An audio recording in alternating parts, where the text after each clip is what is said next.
এইজন্য আজকের এই দিনাজপুর ফুলবাড়ি হাসামপুর মাহফিল থেকে আমি জানাই দিতে চাই, যারা মাহফিল বিরোধিতা করে এরা কোরআন বিরোধী। এরা কি? কারণ এখানে আমার কি বাপ দাদার কথা বলার জন্য আসছি? যা হবে সব কোরআনের কথা। আর এই কোরআনের কথা, হক কথা বলতে গেলে কিছু লোকের গায়ে লাগবে, এইটাই স্বাভাবিক। নবী করিম সাল্লাল্লাহু আলাইহি সাল্লাম জীবনের দিকে তাকান, সিরাত ইবনে হিশাম, সিরাত বিশ্বকোষ, দুজাহানের বাদশা, এই কিতাবগুলো পাওয়া যাচ্ছে, বাংলায় কিতাব পাওয়া যাচ্ছে। সেখানে দেখেন নবী করিম সাল্লাল্লাহু আলাইহি সাল্লাম 1 থেকে 39 বছর বয়স পর্যন্ত মানুষদেরকে ভালো কথা বলেছেন। চলাফেরা, লেনদেন, খাওয়া দাওয়া, উঠা বসা, দেনা পাওনা দেখে কাফেররা নবীকে আল আমিন আস সাদিক বলে উপাধি দিয়েছিলেন। কথা বলেন ঠিক কিনা?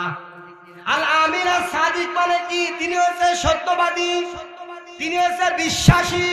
কিন্তু সেই নবীর উপরে যখন কোরআন নাজিল করলেন আল্লাহ রাব্বুল আলামিন, কোরআন হাতে নিয়ে তখন তিনি বললেন, আজ থেকে সমাজ, মানুষের কোনো তন্ত্র মন্ত্র, মানুষের কোনো নিয়ম কানুন দিয়ে চলবে না।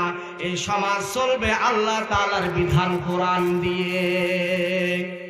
সেই সমাজে যারা সিসকে চোর ছিল, রাস্তার মধ্যে পাথর না দিয়ে যারা খোয়া দেয়, ছাই দেয়, পুলের মধ্যে যারা রড না দিয়ে বাস ঢুকে দিত, এই মানুষগুলো নবীর উপরে চড়াও হলেন।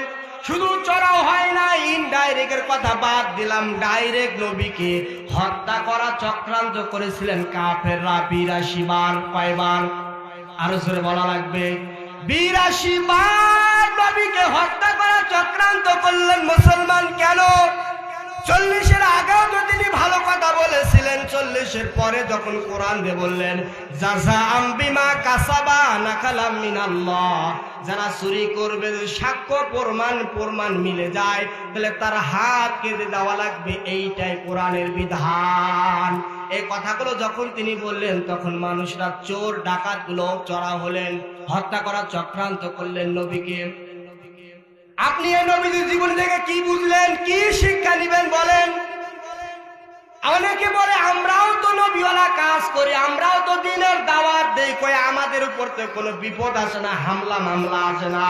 আরে ভাই, আমরাও যদি 1 থেকে 39-এর জীবনী দাওয়াত দিতে যাই, আমাদের কোনো মামলা হামলা